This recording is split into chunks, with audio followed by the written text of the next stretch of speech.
Assalamualaikum warahmatullahi wabarakatuh. Halo anak-anak, apa kabar semuanya? Semoga dalam kondisi sehat walafiat serta tetap semangat belajar ya.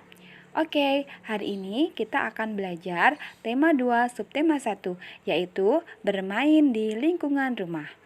Dalam subtema ini, kita akan ada 3 muatan pembelajaran, yaitu SBDP, Bahasa Indonesia, dan PPKN.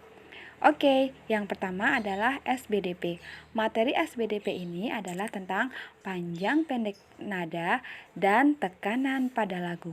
Sebelum kita masuk ke materi, mari kita dengarkan lagu yang berjudul Berdayung Bersama-sama. Kalian juga bisa lihat di LKS halaman 2 ya.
Ketika kita bernyanyi, kita mengeluarkan bunyi beraturan. Bunyi beraturan disebut nada. Ada nada panjang dan nada pendek. Panjang pendek nada dapat dihitung dengan ketukan. Berikut contoh cara membaca panjang dan pendek nada. Yang pertama, nada panjang. Kita bisa lihat ya, setelah angka 1 ada titik. Setelah angka 3 ada titik. Nah, nada di samping dinyanyikan dengan 2 ketukan. Jadi, titik setelah nada dibaca 1 ketuk. Selanjutnya, 4 ada titik dan titik lagi. 2 ada titik dan titik lagi. Berarti nada di samping dinyanyikan dengan 3 ketukan. Jadi ingat ya, setiap ada tanda titik berarti tambah 1 ketukan nada. Yang kedua, nada pendek. Coba kita lihat, nada di samping dinyanyikan 1 ketukan. Dan nada di samping dinyanyikan dengan setengah ketukan karena tidak ada tanda titik yang mengikuti.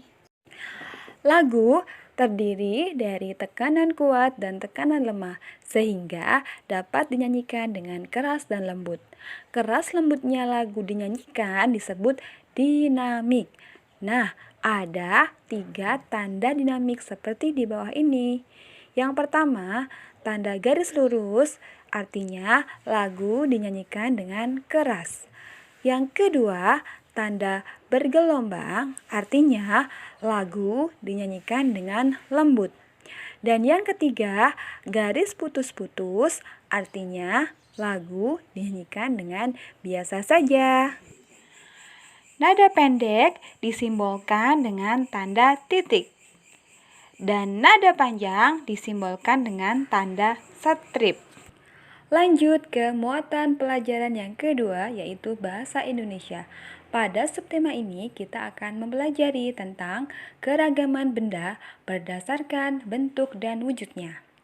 Mari kita buka LKS halaman 20. Sudah siap belum?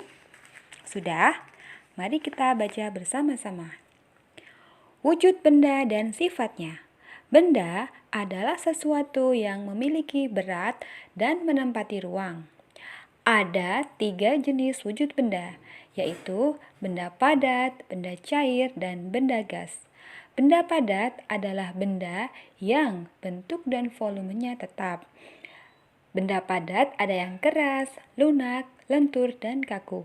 Contoh benda padat adalah besi, kayu, dan karet. Benda cair adalah benda yang bentuknya berubah, tetapi ukurannya tetap. Bentuknya mengikuti wadahnya, dapat mengalir, dan menekan ke segala arah. Contoh benda cair adalah air, minyak, kecap, dan sirup. Benda gas adalah benda yang bentuk dan volumenya berubah. Benda gas tidak terlihat, menempati ruang, menekan ke segala arah, serta volumenya dapat mengembang dan menyusut. Contohnya adalah udara, oksigen, dan uap air. Setelah membaca teks tersebut, apakah kalian sudah bisa menyebutkan isinya? Sudah? Belum? Nah, berikut adalah cara untuk dapat menyebutkan isi teks. Yang pertama adalah membaca dengan seksama. Jadi, kalian harus membaca sebuah teks dengan teliti, dengan hati-hati, dan dengan jeli. Jadi, tidak boleh tergesa-gesa ya. Yang kedua adalah mencari bahasan utama. Jadi, dalam setiap teks ada paragraf. Nah, kalian temukan ide pokok atau pembahasan utama dari paragraf-paragraf tersebut. Oke? Selanjutnya, dalam teks tersebut pasti banyak ya kosakata baru yang mungkin kita tidak tahu. Sebentar deh. Kosakata, apa itu, Bu? Nah, kosakata adalah perbendaharaan kata atau kekayaan kata-kata dalam suatu bahasa.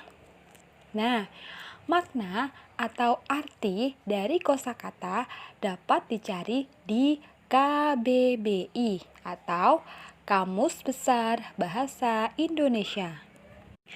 Contoh kosakata dalam teks tersebut adalah volume. Ada yang tahu artinya volume?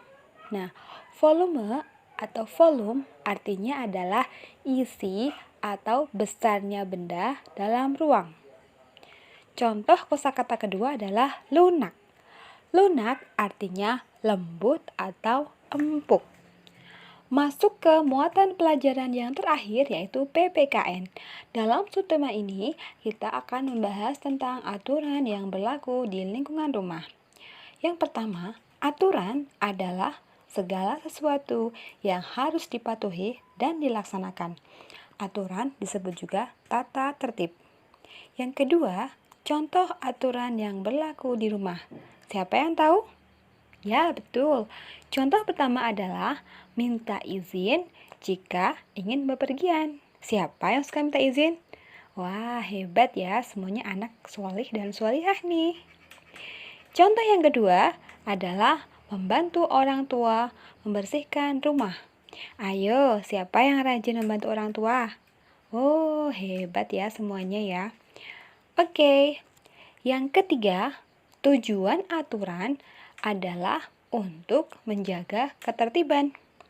Jadi, untuk bisa ada ketertiban di lingkungan rumah itu perlu adanya aturan. Jika tidak ada aturan, semuanya akan kacau ya atau amburadul. Yang terakhir, manfaat aturan. Siapa yang tahu manfaat aturan itu apa? Ya, yang pertama, dengan aturan hidup akan menjadi teratur dan tertib. Yang kedua, aturan dapat menciptakan keselamatan, ketentraman, dan kedamaian. Oke, sampai sini sudah paham semuanya? Semoga apa yang disampaikan Bu Ika bermanfaat ya. Jika ada materi yang kurang dimengerti, silahkan tanya ke wali kelas masing-masing. Bu Ika rasa cukup untuk hari ini. Selamat belajar di rumah. Semoga sehat selalu. Wassalamualaikum warahmatullahi wabarakatuh. Dah.